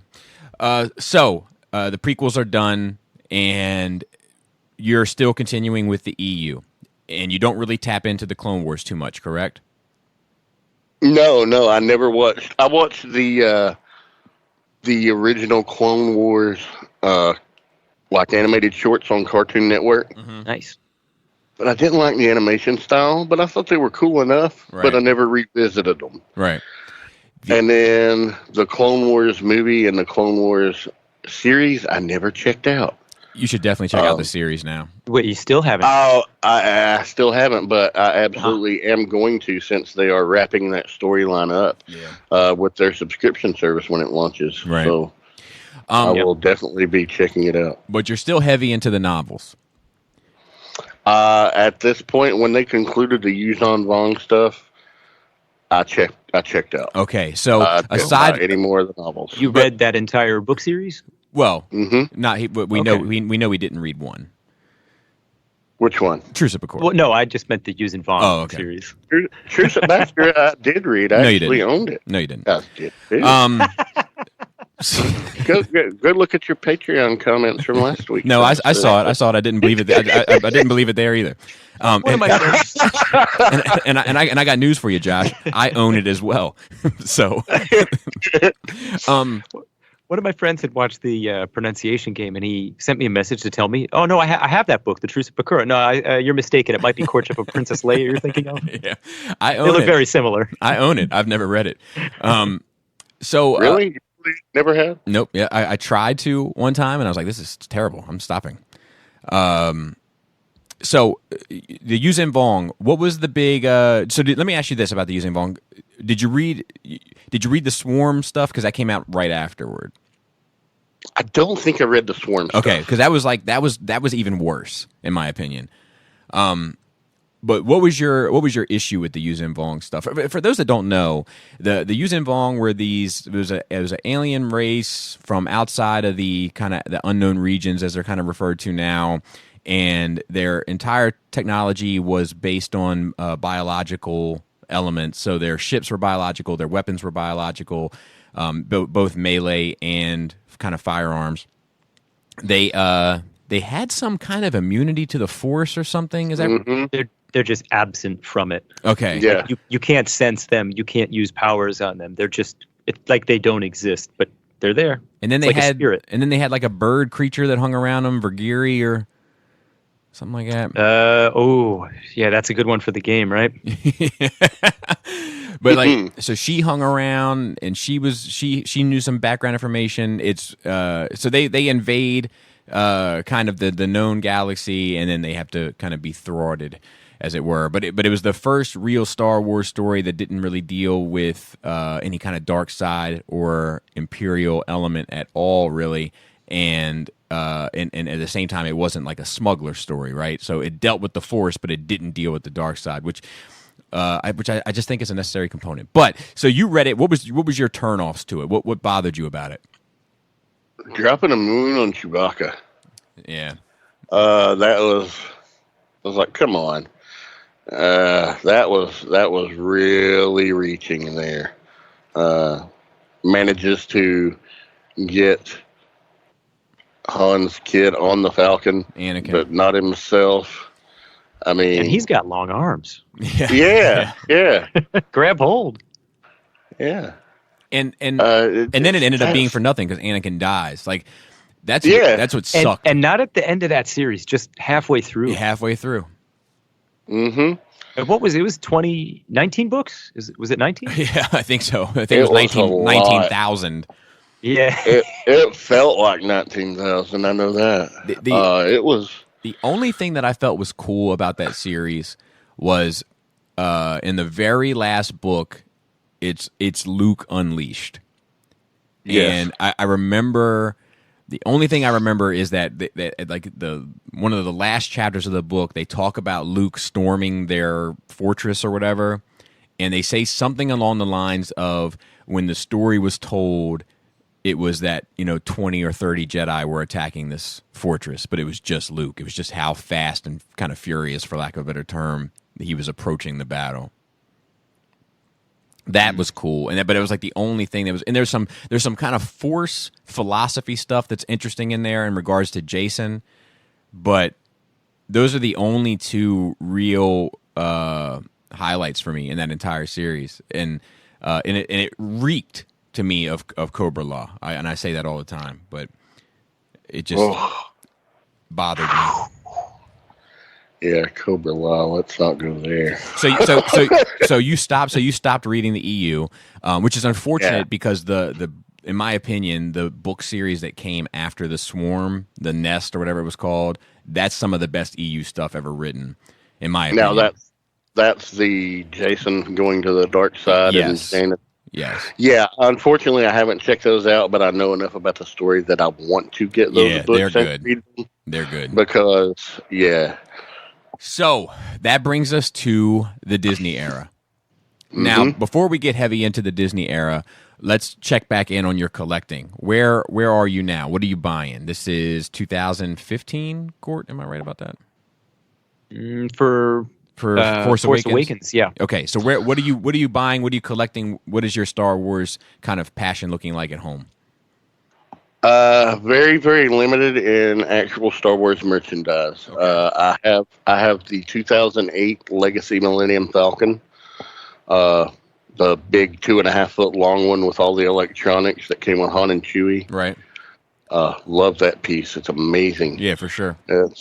And I've got the 2009 Legacy AT-AT with similar electronics, and it's like 2.5 feet tall. It's like a dog. I could take him for a walk. I've got that, and I got a handful of just core Legacy characters from around that era.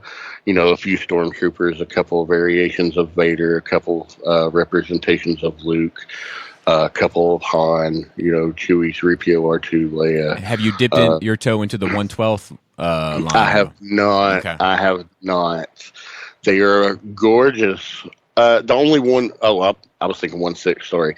The 1/12th, the only thing I have is a Black Series Vader. Okay. Because I love Vader. And, if I'm going to have a 6-inch figure of anything, it would be Vader before anything. Gotcha. All right. So the Disney acquisition happens. Mm-hmm. What is your thoughts about that? Just the acquisition. What is your mind state in regard to that? It's like it hasn't hurt Marvel. Right. That's a fact. It only helped Marvel. That's Maybe it'll help us get new Star Wars stuff. Right. See, that's like a positive outlook at the get-go. Mm-hmm. Nice. Yeah. I was fine with it because I was more disappointed in the stuff. My least favorite Star Wars movies are the ones that George Lucas had his hands in the most. He's an incredible visionary, but a shit director. Yeah, I agree. My least favorite Star Wars films are also the ones where he had the most control. Mm-hmm. Well, I don't know that he's a bad director, but he's definitely a terrible writer. From a dialogue perspective. Yeah, I agree. Not necessarily from a story plot directive. I agree. Yeah. His dialogue, though, I can forgive. Everybody's like, oh, there's so much wooden dialogue. It's like, yeah, but you're primarily dealing with monks and politicians. Who else talks like that? Yeah, but the I love you, no, I love you more. That bit, that's because I'm so in love with you, dude. I can't with that scene. It kind of fits though, because I remember saying some stupid stuff like that when I was that age. I don't fit its way out the door. I don't. Yeah, but I absolutely did. My wife actually, it's kind of a. I mean, my wife and I are very close and have been forever. But she played a significant impact in my life when I saw that for the first time, because I rolled my eyes so hard that one popped out and it went down the aisle of the movie theater. My wife ran down and grabbed it. and she has a little bit of see? medical training, and she was able to get it back in for me. So that was a nice little thing that she did. It was a special moment for us. But so, okay, so you're excited. That's good. The trailer drops, the movie drops. Let's just get into the shits regarding Force Awakens. How do you feel about it? Oh, excited. Yeah. Excited. My best friend Sean, that lives just a few minutes away from me. I was like, dude, you see this trailer? He's like, yeah. I was like, we need to go see this. And they opened up a new theater about 10 minutes from my sister-in-law's house. Now, she lives 90 minutes away from us. But this theater is so quality compared to the closest one around, which is about a 40-minute drive away, that I will go the extra hour to go to the movies because of the quality of this theater is so nice. The sound, the comfort level, plus you can reserve your seats online. And even before the leg loss, I always bought like the row and the handicap accessible row. So I could get that in seat so I wouldn't have to sit anybody except for my wife or my kid. And I have that space next to myself. I'm like, yeah, I got this. And now it's just like, well, if I really want privacy in the theater, I can always push my wheelchair in and go and sit down in it. But I only did that once, and that was just to see Endgame because the tickets were sold out for days. Right. And I couldn't showing except to take the chair that day. So I legit pushed that chair because I don't use it in public anymore. I've not had to. I mean, I'll use it at home, before, like in the mornings before I put my leg on. But, not like any capacity. Yeah, we were super excited. And I was like, okay, we can get tickets. I was like, I can't do a Thursday night ticket. I was like, well, let's do the Friday noon showing. He's like, all right. Went and saw it, and I loved every second of it. I was just like, oh, God. This took me back to feeling like I was 7 years old watching Return of the Jedi in the theater again. That's how the feeling was. Right. I was just loving it so much. And I went home and, got about it all the way home. Got home and I told Misty, I was like, honey, we need to go back. We need to see this. Taking medicine. And I went ahead and bought tickets. And we got tickets for the December 20th showing because we had already planned on doing like a Christmas get together with her sister and her family that day. And it's 10 minutes away. Do the movie and then go hang out with your sister, make a day of it. And, went and saw it again. And then I was like, I want to go see it again. This was the first time I saw a Star Wars movie in the theater more than twice. Really? Yeah. I actually saw that movie the night it came out twice. Adam and I can't remember. I think I remember what it was now. At first, it sold out so fast that the only thing available was the 3D showing. So we bought the 3D showing tickets, and then 2 days later, they put it in an extra theater for the 2D. So we bought that as well, and we bought it at an appropriate time where we could run them back to back. And the other special memory I have about that is my buddy Mario, who I lost in 2010, was a huge Star Wars fan, and we bought him a ticket for it. And They're telling us. Yeah.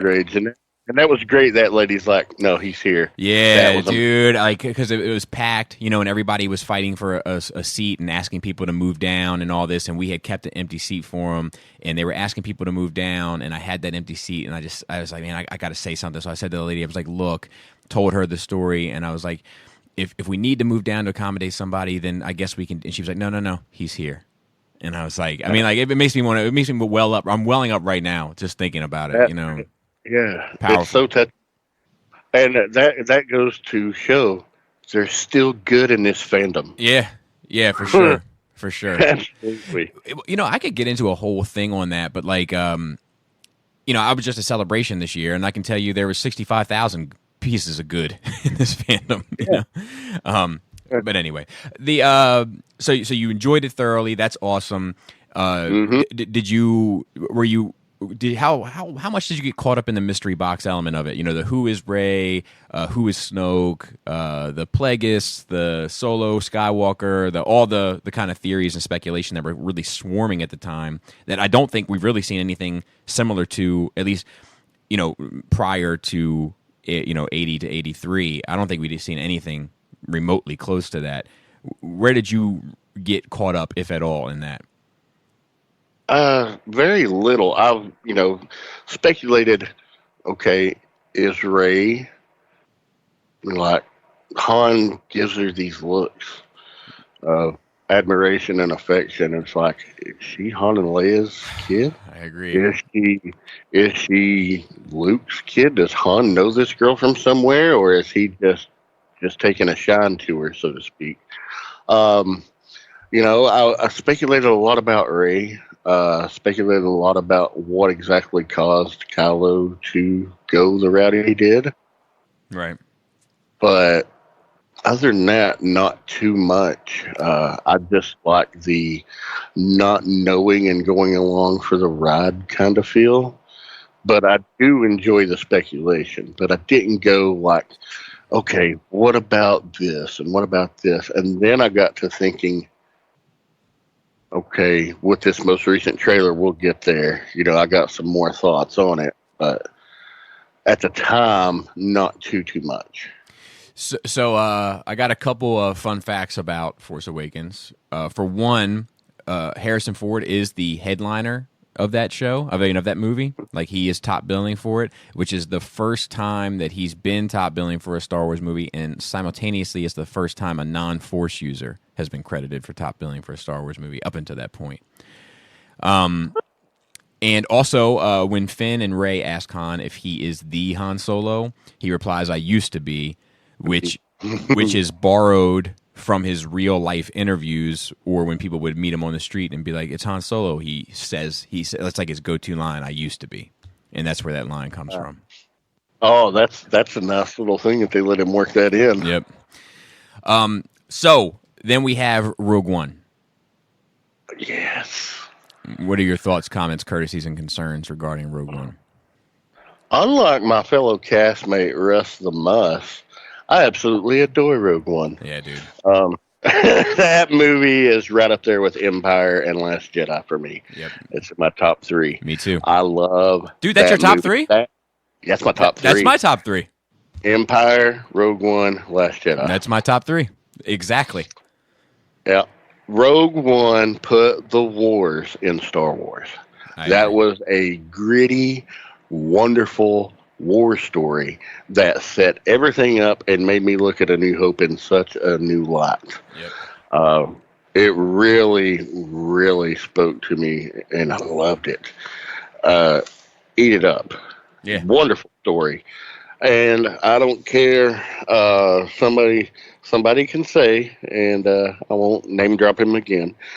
He can call it lazy writing all he wants to. No, everybody had to die. Yeah, because absolutely. It raises the stakes. It's not all for nothing. Rebellions are built on hope, and their sacrifices help to provide that spark of hope to keep going on and to push back. It was just a wonderfully done story, and I want more anthology stories like that. Me too. Have you signed the Two Tubes petition for a Two Tubes movie? Oh, we absolutely should get a Two Tubes movie. Good. It's just look He's up, a cool looking character, man. Just look up Bobby Skullface's change.org profile. You should be able to find it in there. So then we got The Last Jedi, which is the probably the most controversial film, deservingly or not. And what is your? I want to know this.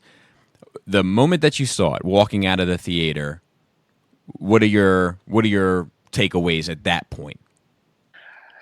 When we walked out of the theater after viewing Last Jedi, Misty's just looking at me because I've had this look on my face. She's like, "Are you okay?" And it's like, I don't know how I feel right now. I really don't know how I feel right now. She's like, did you not like it? I was like, no, I loved it, but I don't know how I feel. Mm. It took me a few days to process what I had just witnessed. I said, this is something we've never been given before in a Star Wars movie. This is completely different. What is it that is so different about this one?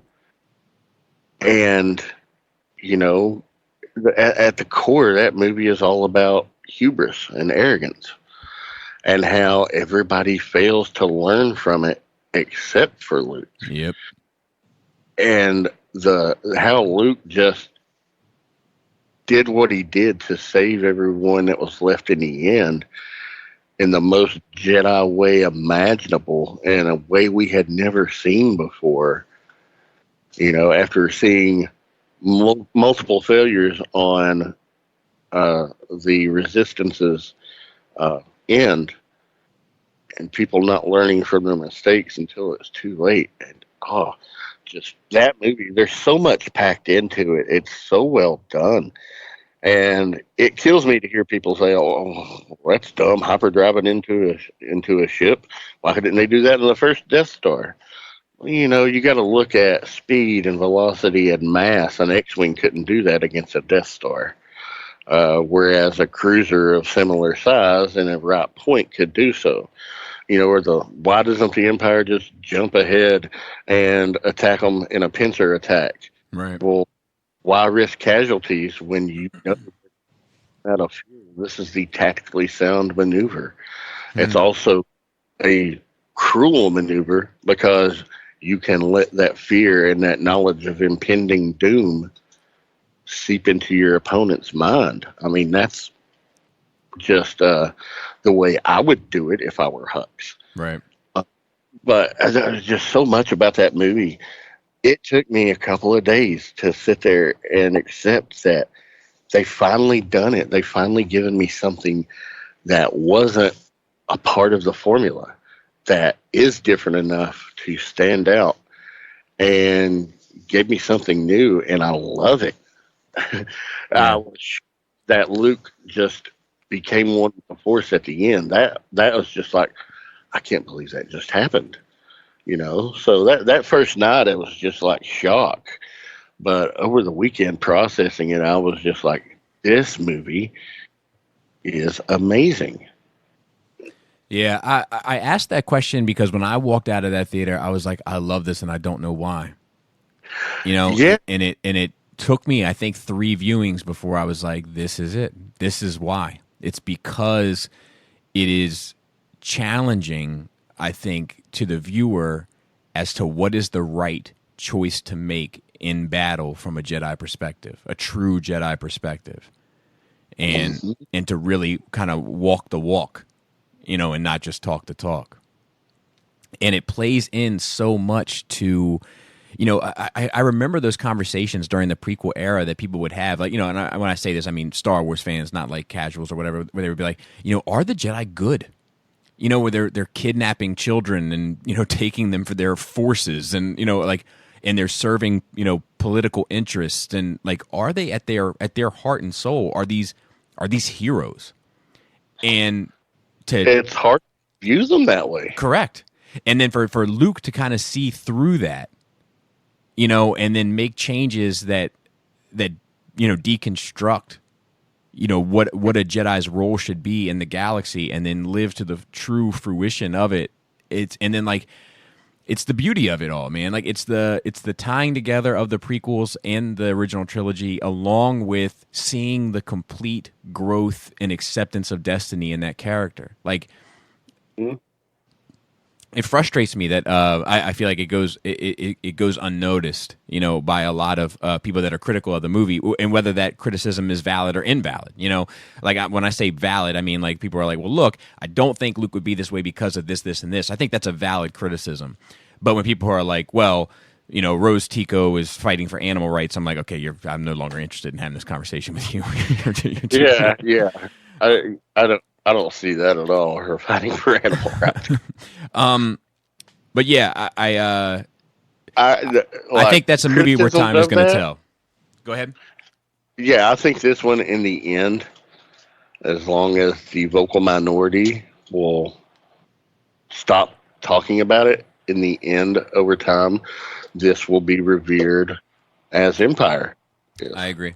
And I Uh, also I have like recently with some of this Star Wars content I've been putting out recently, people have been saying, well, Solo failed because of the Last Jedi, and I'm like, the Solo problem. didn't fail. Well, financially it failed. Yeah, because of the extra budget. The extra budget and poor promotion isn't, and then maybe I could even argue that people aren't interested in that story generally. Like that maybe it's more important to tell less. Like Rogue One is all new cast, all new story within the story, whereas Solo's story is not as maybe compelling to a general audience member. I don't know what the answer is, but I don't think it's a boycott because Oh, it wouldn't explain the success of The Last Jedi on DVD. Like why would you boycott Solo and then buy the DVD? Like those numbers don't equate. But anyway, speaking of Solo, yes. let's get into that. I really enjoy it. I like it a lot. I think that I can't remember his name ever. Han. Yeah. Han has It's no like friends. Aldrin Eric or something like that. Whatever his name Buzz is. Aldrin. Yep, that's him. Yeah. He. I thought, man, he owned that part. I agree. He got the swagger down. He got the level of arrogance down that early Han had.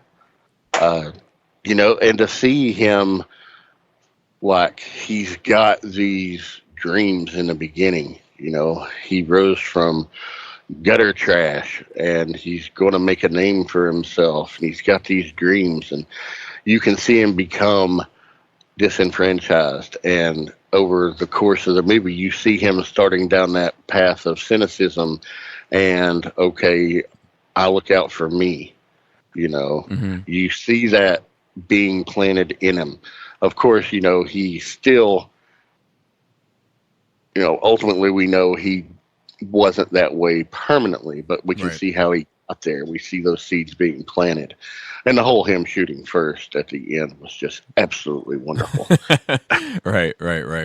What was your reaction to Maul? We haven't really asked this to most of our guests, but that is a big reveal moment. What was your reaction to it? That was so cool. I was just like, oh man. I was like, I want to see more of this. I want to see Darth Maul again because I feel we didn't get enough of him the first time around. And I know they brought him back in Clone Wars, or was it Rebels? Which one? Both. Oh, okay. I have not watched either yet, but I'm absolutely going to once I get the Disney streaming service. He's got some good arcs in there. Yeah, that's what I heard, and I really want to see that for myself. But seeing Darth Maul at the end, that was really cool. And I was actually reading that, filming that scene, that nobody knew who it was. True. They didn't know. Like the people behind Yeah. it didn't know until the very end, and I think it was Ron Howard's son that suggested it. That's what I had read somewhere, and like the casting of the lightsaber was just to remind people that may have not have seen Darth Maul. Yeah. Hey, this guy's kind of a badass. Yeah, this is the guy. This is the guy who you thought it might be. Yep, it's him. Here's his lightsaber just to prove it. What's funny when I saw this. So as soon as I saw the mechanical leg, I knew who it was. Right. Yeah. Yeah. And I Before that, who did you think it was? I didn't know. I thought it was going to be Jabba. But like I grabbed my wife's leg and said to her, I was like, "It's Maul," and I was super excited in the movies. But by the time we got to the car, I had to start asking myself if I cared, and which is weird because I'm a huge Darth Maul fan. But I was like, am I a fan of Darth Maul, the criminal enterpriser, or am I a fan of Darth Maul, the Sith kind of fanatic?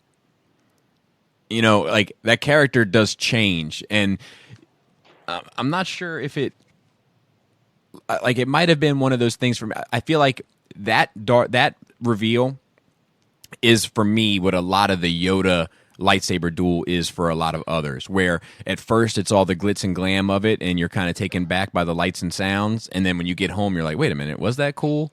That's how I felt about the Darth Maul bit. And I'm still asking if they're myself, pursuing a story with it, you'll get to see so what he's doing with this criminal underworld. Correct. But it would lead into how he ends up being where he is in Rebels. Correct. That's clearly after this. Yes, and that would change the dynamics of it completely. But seemingly, if that doesn't happen, it falls flat for me now. Yeah. Yeah. Yeah, right now it's just like this could lead to some really interesting storytelling. Other than that, it's just like, hey, here's an Easter egg for you. But I do think that overall it's remembered quite fondly. You know, like unlike the Yoda fight, where I feel like it kind of can go either way with people, I do feel like that Maul bit has stood the test of time, albeit limited. At first I didn't think it was going to be Maul. I actually thought they might have been bringing in Shizor from that's what I thought. Shadows of the Empire. Oh, really? I was really stoked for the idea. Oh, Crimson Dawn. Now we're Black Sun. That would be fantastic. I'm glad it was That's Maul. what I was thinking. But only if he's wearing that fancy Star Wars clothes. Yeah, I don't need it to be Prince Scissors in his gown, his evening gown. But you don't like the pheromones. So, real quick, that brings us pretty much up to date. Where are you at excitement level for Rise of Skywalker? I am absolutely anticipating it with I can't wait. Three things I'm looking forward to later this year. Of course, going to TFCon and seeing everyone again. Mm-hmm. I can't wait for that. Really excited. But that's the next thing on the list. Yeah. It's like, can't get here soon enough. I want to see a trailer. They need to drop one. Tell me about it. I mean, it's 4 months out. Movies usually drop a trailer about 3 or 4 months out. I heard you can't tell me. I hear we're not getting it until October. That's what I'm hearing. Wow. That's only hearing. 2 months. Dude, I've been beating this drum since the Solo marketing. I think they should have it sooner for sure, but if they follow suit with anything else that Disney's done, we're going to get that, that next one there, and then we'll probably get 1 or 2 more quickly, and I think there will be we're a gonna get lot pounded with it, but I want it now. Yeah, I want it now. You got to start building up hype for it, and with they got to promote Mandalorian as well. So, like, I don't know. This is their first time they're really going to have to promote 2 things at once. I don't know how they're going to. We don't even know if they're equipped with the skills to do so. It's just like, give us a taste. Just give us another little taste right now, and then in 2 months, give us something else. I do wish, like, there was you remember when the Force Awakens trailer dropped? It was like out of the blue. It was just like November the year before, 13 months. Exactly. I do wish that we could. We haven't really got that with Star Wars in a while. It's always been at some big event, whether it's SDCC or D23 or Celebration. Of course, it's always been some event. I wish we could get back into the I'm missing that in general, like the waking up, checking your phone, and having your mind blown. Or even like, hey, tune in to Entertainment Tonight at 7. See, I don't even want that. I don't even want that. Debut this. Nope. Oh, yeah? Yeah, I want. I remember those days. Yeah. And they kind of did it with The Last Jedi. The Last Jedi trailer was had a premiere. It was Thursday at 10. During Monday Night Football. Yep. And I kind of wish they would do that with, not do that, but just, like all of a sudden, my phone just starts blowing up because people have seen it. You know what I mean? Just that magic. Just low key drop it ninja style. Yes. Yes. Let's see how long this takes. So, with that being said, let's get into a couple of short rapid fire type questions. Gord, do you have any? All right. Why, I certainly do. All right, we're going to start with my first one here. What's your favorite lightsaber color? Green. Green. Mm-hmm. All right. Now, you're going undercover with the Rebel Alliance, and you are in the Millennium Falcon, what color are you going to paint that so you won't be recognized? Well, I would say if I'm going to be undercover, I don't want to stick out. Black sticks out. Something. Man, that's a difficult thing because YT1300s are not too common. Chips are great. I would probably strip a couple of things that make it recognizable, like the sensor dish and maybe the cannons. Give it a nice paint job, and maybe add a couple of the original things back onto it to make it not look like make it look more like Lando's Millennium Falcon instead of Han's Millennium Falcon. Right. All right. Just kind of make it look more like it rolled off the line instead. And that was some good knowledge you threw out there. What model is the Outrider? Well, it wasn't a YT1300. I think it was a YT1400. 2400. 2400. I knew there was a 4. Nerds. All right. What is your favorite vintage toy? My favorite vintage in the Star Wars line. Yes. My all-time favorite one was in the original line. They had these little die-cast ships, and I had a Millennium Falcon. It was a perfect palm-sized replica made entirely of metal with a plastic cannon on the top and a little clear glass canopy to where you could see in it.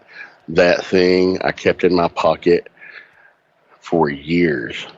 I loved that thing so much, and I would love to find one like a vintage replica, a perfectly flawless copy of that today. Mine was definitely a Bespin Han. Like, I wore that thing out so bad, all the paint was going off of its hair and head. It just looked like a peach Q-tip popping out of his coat. See, I didn't have so much of that Lando skiff guard. What a random one. I didn't have a lot, but that's another story.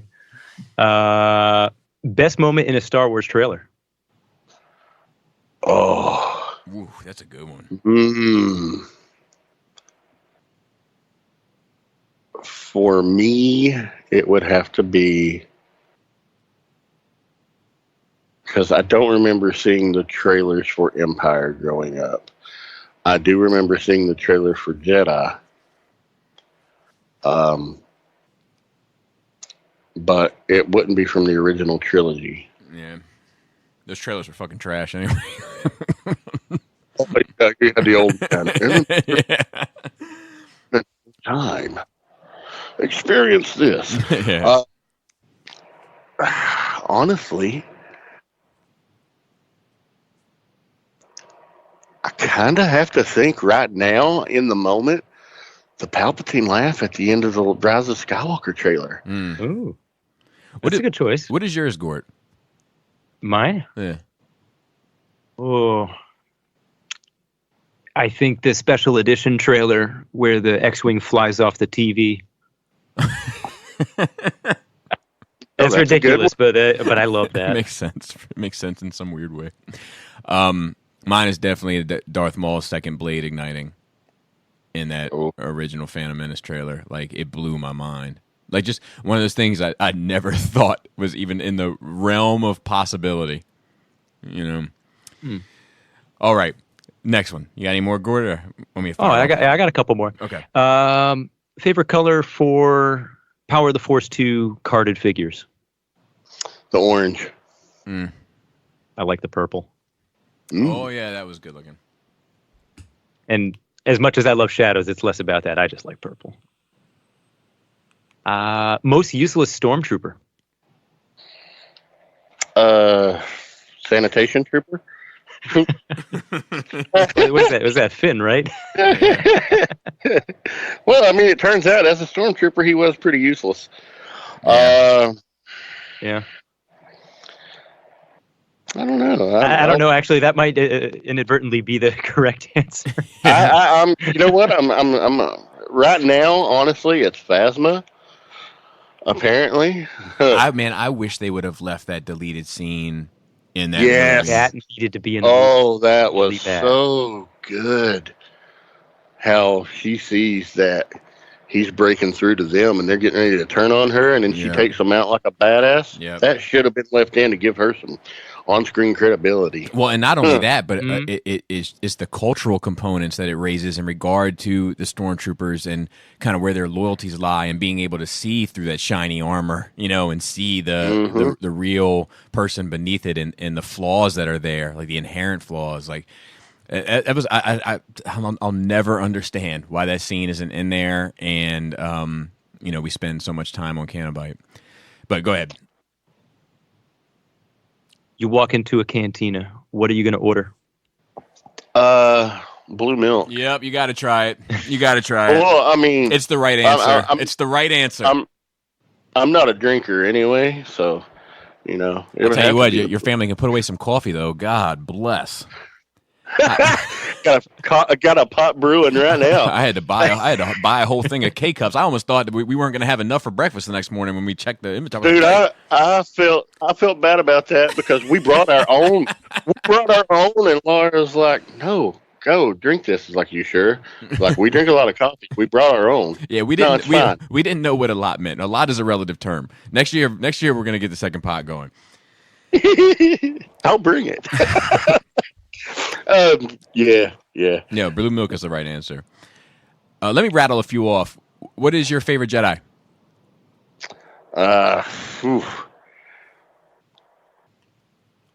I'd have to go with Luke, man.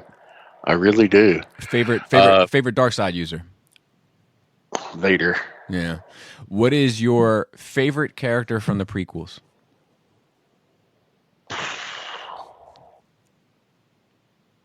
I got to go with Obi-Wan. Least favorite?